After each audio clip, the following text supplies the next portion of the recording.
नमस्कार, आपके साथ मैं हूं सुखवीर। आप देख रहे हैं आपका अपना चैनल भिवानी हलचल। और आज की खबरें इस प्रकार से।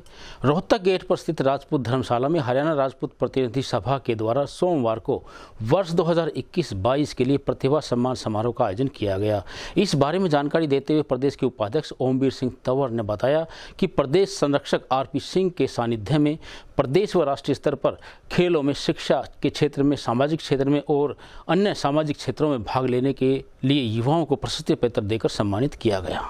हरियाणा राजपूत प्रतिनिधि सभा के प्रतिभा सम्मान समारोह में सभा के प्रदेश उपाध्यक्ष ओमवीर सिंह तंवर ने बताया कि सम्मान समारोह में सभा के प्रदेश संरक्षक आरपी सिंह के सानिध्य में सभा के जिला अध्यक्ष अजीत सिंह तंवर, जिला महामंत्री धर्मपाल सिंह तंवर, पूर्व जिला अध्यक्ष मामन सिंह परमार, कोषाध्यक्ष उदय सिंह तंवर, सतीश परमार चांगिया, शेर सिंह शेखावत आदि मौजूद रहे। उन्होंने बताया कि प्रतिभा सम्मान समारोह में राजपूत समाज के होनहार छात्र छात्राओं, खिलाड़ियों व उच्च पदों पर नियुक्त हुए अधिकारियों को सम्मानित किया गया। वहीं ओमवीर सिंह तंवर ने बताया कि समारोह में कक्षा 10वीं व 12वीं में 80% से अधिक अंक प्राप्त करने वाले तथा BA MA में 65% से अधिक अंक प्राप्त करने वाले विद्यार्थियों, खेलों में प्रदेश स्तर, राष्ट्रीय स्तर व अंतर्राष्ट्रीय प्रतियोगिताओं में पदक जीतने वाले खिलाड़ियों को सम्मानित किया गया है। इसके साथ साथ राजपूत समाज के 90 वर्षीय से अधिक आयु के वरिष्ठ नागरिकों का भी अभिनंदन किया गया। प्लीज आप दानू सिंह जी, आप भी हमारे लिए बहुत। एक दीप तुम जलाओ, एक दीप तुम जलाओ, एक दीप हम जलाएं, कुछ अंधेरा तुम भगाओ और कुछ अंधेरा हम भगाएं। ऐसी कामना, ऐसी भावना इस मौके पे हमारी होनी चाहिए।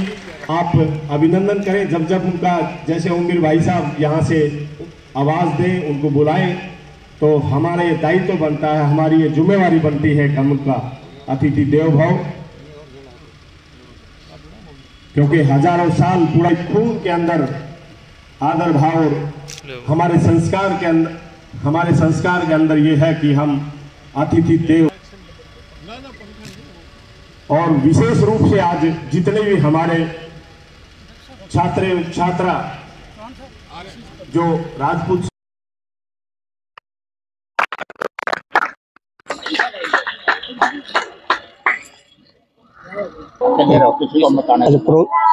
कर्नल समय सिंह बोल रहा हूँ और क्षेत्रीय महासभा से पिछले 15 साल से जुड़ा हुआ हूँ। अभी वैसे मैं खरग कला गांव का रहने वाला हूँ। फौज में कमीशन लेने के बाद मराठा रेजिमेंट में ज्वाइन किया मैंने और 25 साल की नौकरी के बाद VRS ले लिया था और अभी बिजनेस में है। और अभी मैं जो हूँ रीवा मध्य प्रदेश में सेटल हो गया हूँ और अपने से जो भी हो सकता है तो समाज सेवा में, कार्रवाई में योगदान देते रहते हैं और ये सब ऊपर वाले की मेहरबानी है। हम करता है, ऊपर वाला हमारे से करवाता है। उसके बारे में काफ़ी गलतफहमियां हैं जो कि हमें उनको दूर करना चाहिए और उसके बारे में पब्लिक को सही मायने में समझाना चाहिए कि वो कुरीतियाँ जो थी पहले वो उस समय के हिसाब से थी और उनमें अभी सुधार आ रहा है और जितना हम सुधार लाएंगे उतना ज़्यादा तरक्की करेंगे। हरियाणा राजपूत प्रतिनिधि सभा जिला भिवानी का 22वां वार्षिक सम्मान समारोह किया जा रहा है, जिसमें समाज के मेधावी छात्र छात्राओं को व उत्कृष्ट प्रदर्शन करने वाले खिलाड़ियों को व इसमें विशेष उपलब्धि लेने वाले समाज के महान पुरुषों को सम्मानित करने का काम किया जा रहा है। ये जब पहली बार वार्षिक समारोह किया था 2000 में, तब ये समाज में इन बच्चों की संख्या सिर्फ और सिर्फ 40 थी। आज खुशी की बात है, गर्व की बात है कि आज 500 की संख्या में बच्चे यहाँ सम्मानित होने के लिए आ रहे हैं। तो मैं ये समझता हूँ कि कहीं ना कहीं समाज में जागरूकता आ रही है, पढ़ाई के क्षेत्र में भी, खेल के क्षेत्र में भी और विशेष उपलब्धि के क्षेत्र में भी। तो इसके लिए मैं सभी बच्चों को बधाई और मुबारकबाद देना चाहूँगा कि इन्होंने अपनी मेहनत और कड़ी परिश्रम से आज इस मुकाम पर पहुँचे हैं। और इसके साथ हम ये भी समाज से अपील करते हैं कि और भविष्य में और आगे उन्नति करे समाज के बच्चे। नरेश चौहान, एडवोकेट, हरियाणा राजपूत प्रतिनिधि सभा का अध्यक्ष हूं मैं। तो इस तरह के कार्यक्रम युवा पीढ़ी में जो एक क्षत्रित्व का भाव है और समाज को आगे बढ़ाने के लिए, पूरे राष्ट्र को समग्र विकास के लिए सदियों से क्षत्रियों ने कार्य किया है, उस नेतृत्व की भावना को इस युवा पीढ़ी में शिक्षा क्षेत्र के माध्यम से, खेलकूद क्षेत्र के माध्यम से, सामाजिक क्षेत्र के माध्यम से इनको कहीं ना कहीं प्रोत्साहित करने के लिए ऐसे कार्यक्रम समय समय पर हर जिले में, हर स्थान पर करने का सभा का लक्ष्य रहता है। वरिष्ठ कांग्रेसी नेता लाल सिंह ने कहा कि यह कार्यक्रम प्रत्येक वर्ष आयोजित करवाया जाता है, जिससे युवा पीढ़ी को विकास करने में व आगे बढ़ने में बहुत मदद मिलती है। इस मौके पर पहुंचे डॉक्टर बलराज संजयवासियों ने कहा कि यह कार्यक्रम वास्तव में बहुत ही बढ़िया कार्यक्रम है। इस तरह के कार्यक्रम सभी समाज को करने चाहिए। वे प्रतिभावान बच्चों को सम्मानित करना चाहिए ताकि भविष्य में वे भारत देश की रीढ़ की हड्डी बने। ये पिछले 22 साल से हम लगातार बच्चों को उत्साहित करने के लिए प्रतिनिधि सभा के तत्वाधान के अंदर ये मनाया जाता है। इसके अंदर जो बच्चे मेरिट लेते हैं, जो बच्चे अच्छी सर्विस में आते हैं, उन बच्चों को सम्मानित करते हैं, जिसके लिए कि बच्चे एक दूसरे से प्रतिस्पर्धा के अंदर आगे बढ़ने की कोशिश करें, जो समाज के लिए और इस आज की परिस्थितियों में बच्चों को अच्छी शिक्षा लेके और अपने पद हासिल करने के लिए, क्योंकि आज कलम और तलवार की लड़ाई छोड़ के आज कंप्यूटराइज सिस्टम हो गया है, इसलिए बच्चे जो इतने ज़्यादा से ज़्यादा मोबिलाइज हो रहे हैं, उसका फ़ायदा उठाते हुए हम अच्छी डिग्रियां लेके अच्छे पदों पर सुशोभित हों, जिससे कि आने वाले समय में उन बच्चों की प्रेरणा लेके और भी बच्चे इसी प्रकार ऊर्जावान प्रोत्साहित होते रहेंगे और समाज का नाम ऊंचा करते हैं। वहीं पूर्व cooperative bank GM Naresh Tanwar ने कहा कि यह कार्यक्रम बच्चों को प्रोत्साहित करता है और उन्हें आगे बढ़ने में बढ़ावा देता है। भावना डॉक्टर सरला डॉक्टर मदन सिंह बोम कला से, प्रीति डॉक्टर फसो कुमार रणकोली, सामने देखो जी, प्रीति डॉक्टर फसो कुमार। राजपूत धर्मशाला भिवानी के अंदर राजपूत प्रतिनिधि सभा भिवानी द्वारा सम्मान समारोह आयोजित किया जा रहा है। इसके अंदर जो बच्चे 10वीं और 12वीं के 80% से ऊपर के जो अंक प्राप्त कर रहे हैं, उन बच्चों को सम्मानित किया जाएगा। बीए के अंदर और उससे ऊपर की जो कक्षाएं हैं, उनके अंदर 65% से ऊपर के बच्चों को सम्मानित किया जाएगा। स्टेट स्तर पर और नेशनल स्तर पर जो बच्चे अच्छे खिलाड़ी हैं और जिनके गोल्ड मेडल आए हैं, उनको सम्मानित किया जाएगा। साथ में जो क्लास 1 ऑफिसर, समाज के व्यक्ति जो क्लास 1 ऑफिसर सेलेक्ट हुए हैं, उनको भी आज यहाँ सम्मानित किया जाएगा।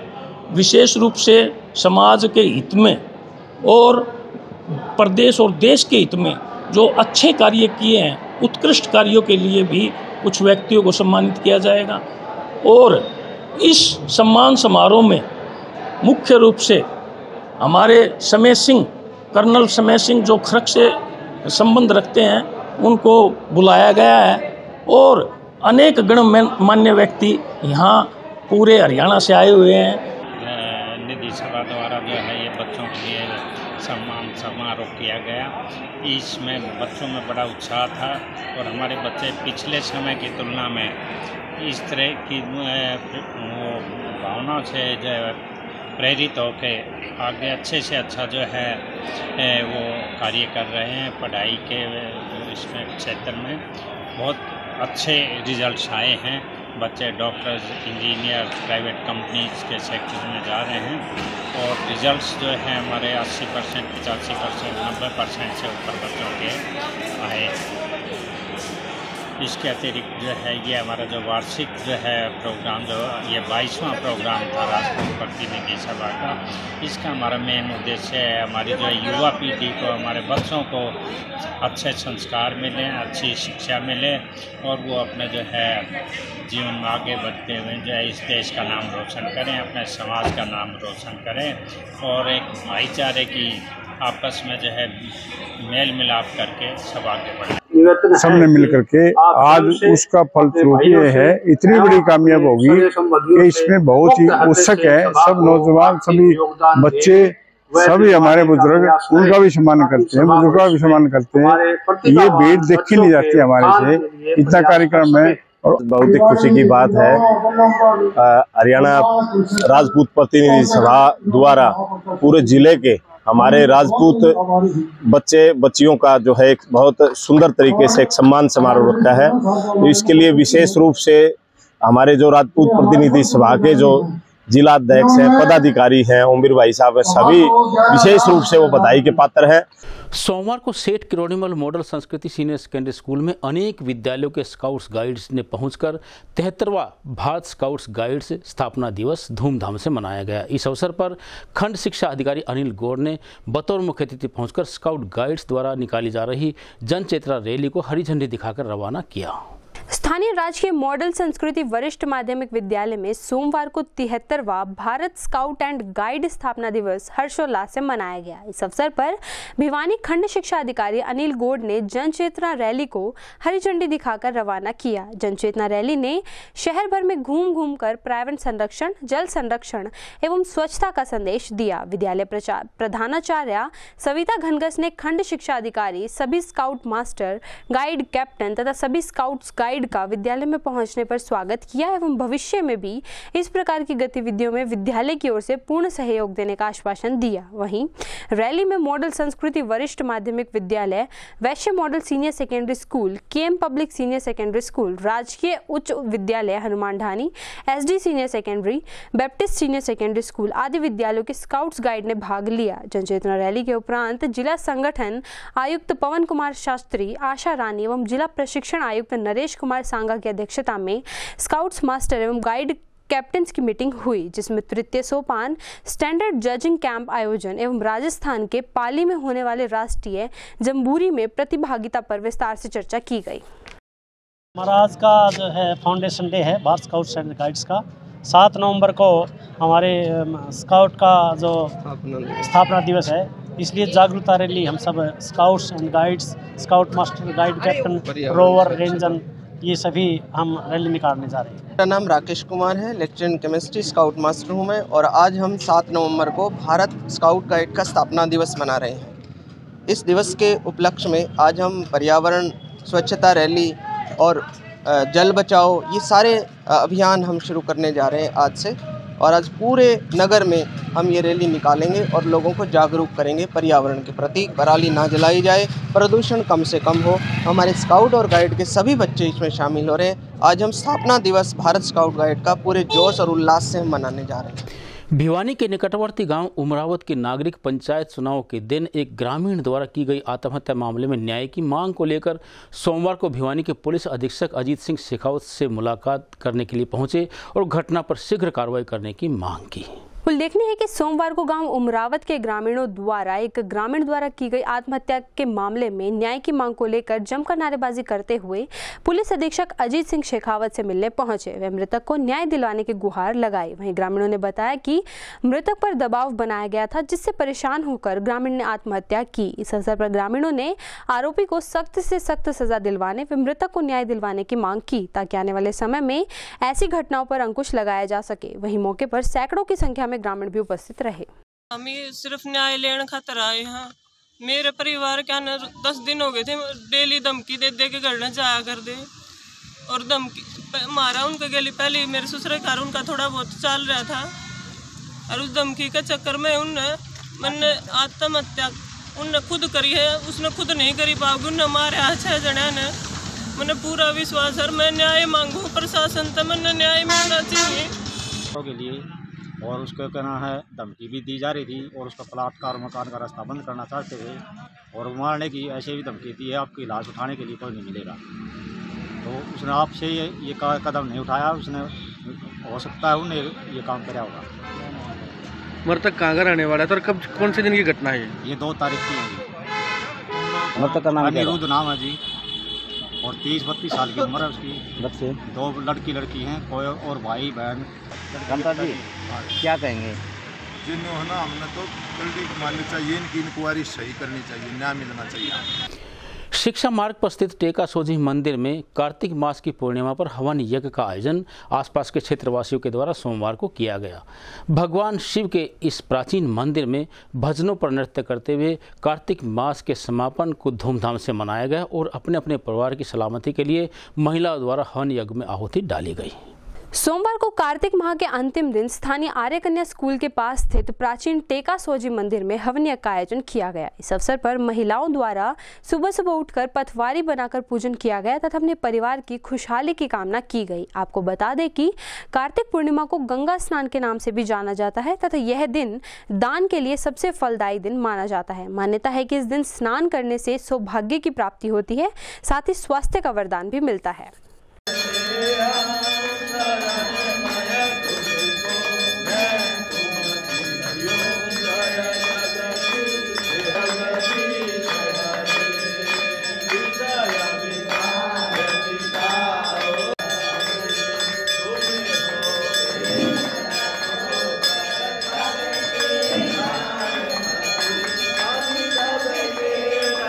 जब तक हरियाणा सरकार दिव्यांगों की मांगें नहीं मानती तब तक दिव्यांगजन रहेंगे अनिश्चितकालीन धरने पर। यह कहना है लोहारू ब्लॉक के दिव्यांगजन प्रधान सतवीर का।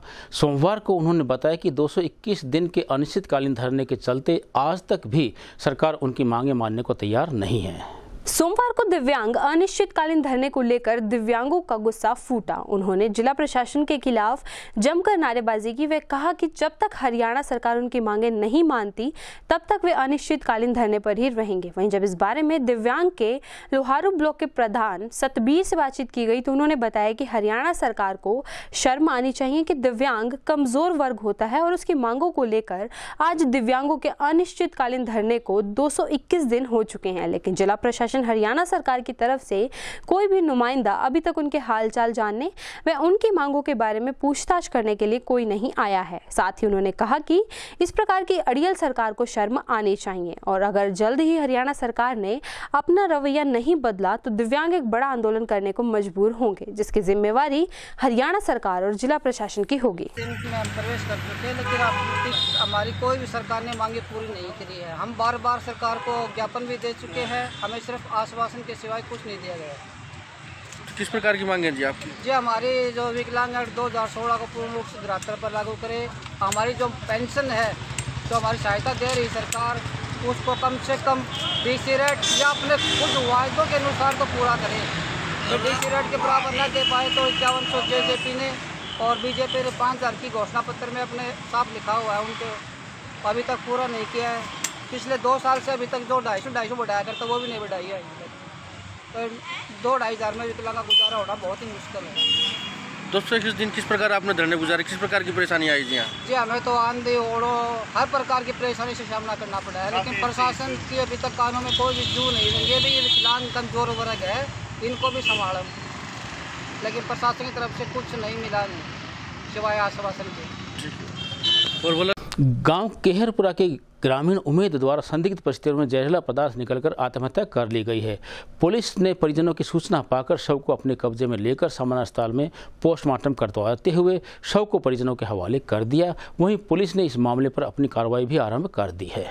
भिवानी के गांव केहरपुरा में एक व्यक्ति ने 5 नवंबर को जहरीला पदार्थ निगल लिया और कल तबीयत बिगड़ने के कारण उसे रोहतक पीजीआई रेफर किया गया, जहां रास्ते में उसकी मौत हो गई। इस मामले में मृतक के परिजनों ने बताया कि मृतक पर मानसिक दबाव बनाया जा रहा था, जिससे परेशान होकर गांव केहरपुरा के उम्मेद पुत्र राम निवास ने 5 नवंबर को जहरीला पदार्थ निगल लिया और उसकी मौत हो गई। वहीं इस मामले में पुलिस ने बताया कि व्यक्ति ने जहरीला पदार्थ निगल लिया। इस संबंध में उन्हें दरख्वास्त प्राप्त हुई थी तथा इस मामले में पुलिस अपनी तफ्तीश कर रही है और मृतक के परिजनों के बयान के आधार पर अपनी आगामी कार्रवाई में जुट गई है।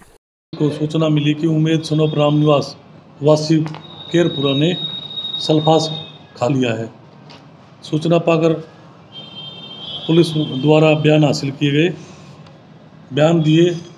उस समय उम्मेद सिंह होश में नहीं था। उनकी पत्नी बतेरी देवी ने अपने बयान अंकित कराए कि इनका कृष्ण सोनू कृपाल वगैरह ने घर से जाने का रास्ता रोक दिया, जिससे तंग आकर उम्मेद सिंह ने सल्फास खा ली है, जिसके इलाज हॉस्पिटल में चल रहा था, अंचल हॉस्पिटल भिवानी में चल रहा था। जिसके बाद अधिक हालत ख़राब होने के बाद दिनांक 6/11/22 को इसको रेफर हिसार का कर दिया गया था। रास्ते में इसकी मौत हो गई, जिसका पोस्टमार्टम आज किया जा रहा है। जो रोकड़ा बयान हुआ है वो चुनावी रंजिश सामने आई है। इसके मृतक उम्मेद सिंह की पत्नी बतेरी देव के दिए हुए बयान पर 174 की कार्रवाई अमल में लाई गई है और जिस पर मुकदमा नंबर 212 7/11/22 अंडर सेक्शन 306 34 IPC थाना जुई कलां दर्ज किया गया है। मेरा नाम कृष्ण कुमार है। मेरे भाई का नाम उम्मेद कुमार है, जो कल आत्महत्या कर ली। ठीक है, ये चुनाव में विवाद के कारण आत्महत्या कर ली। क्या मामला था चुनाव में? क्या कहा, क्या गलती करी? कारण ताजी उनको वोट नहीं दिया, इसका कारण हमारा रास्ता भी बंद कर दिया उन्हें। चौगुर्दे रास्ता बंद होने के कारण आत्महत्या कर दी। ठीक है। कितने बच्चे थे इनके 3 लड़कियाँ हैं जी। एक 19 साल की है जी, एक 1.5 साल की है जी, एक 3 साल की है जी। क्या मांग करते हैं? कुछ मांग नहीं है जी, हमारा न्याय चाहिए जी। बीती रात सिटी रेलवे स्टेशन के निकट एक अज्ञात रेलगाड़ी की चपेट में आने के कारण एक अज्ञात व्यक्ति का शव प्राप्त होते ही आसपास के क्षेत्रों में सनसनी फैल गई। वहीं सूचना पाकर जीआरपी पुलिस ने मौके पर पहुंचकर शव को अपने कब्जे में लिया और उसे शनाख्त हेतु 72 घंटे के लिए अस्पताल के शवगृह में रखवा दिया। महाराष्ट्र रेलवे स्टेशन भिवानी की तरफ से एक लिखित मेमो प्राप्त हुआ था कि किलोमीटर नंबर 44 का 7-8 पर नज़दीक सिटी स्टेशन भिवानी एक व्यक्ति किसी अनजान रेलगाड़ी से कटकर मर गया है। इस सूचना पर मैं रात्रि के समय अपने स्टाफ सहित मौका पर पहुंचे, जिसकी कार्रवाई 74 CRPC अमल में लाई गई। दौरान एक कार्रवाई इसकी जामा तलाशी ली गई। जामा तलाशी से कोई चीज़ बरामद न होने के कारण अभी तक उस व्यक्ति की शनाख्त नहीं हो पाई है। लाश का सामान्य अस्पताल भिवानी से पोस्टमार्टम करवाकर शनाख्त हेतु 72 घंटे के लिए रखा हुआ है। लाश की शनाख्त के लिए भरसक प्रयास किए जा रहे हैं ताकि लाश अपने वारसां के हवाले की जा सके। उस व्यक्ति ने गले में काले रंग की शर्ट पहनी हुई है, जिस पर लाल और सफ़ेद पट्टी लगी है। कमर में लोअर पहनी हुई है और दाहिने हाथ की पोस्ट पर सुरमा से बिच्छू जैसा कुछ गुदा हुआ है, जो अच्छी तरह पहचान में नहीं आ रहा। जो एक गेरुआ रंग का पतला फुर्तीला शरीर वाला व्यक्ति है, जिसकी उम्र करीब 30 या 28-30 साल तक हो सकती है। पैरों में कुछ पहने हुए नहीं पाया गया है। इसलिए आम जनता से अपील की जाती है कि अगर कोई व्यक्ति इस संबंध में कोई सूचना हासिल करना चाहता हो या लाश की शनाख्त करने के संबंध में कोई जानकारी हासिल करना चाहता हो तो जीआरपी चौकी भिवानी में आकर संपर्क करें या मेरे मोबाइल नंबर 94 664 89 246 पर भी इस संबंध में संपर्क कर सकते हैं। आज की खबरों में बस इतना ही। अब मुझे दीजिए इजाज़त। देखते रहिए आपका अपना चैनल भिवानी हलचल।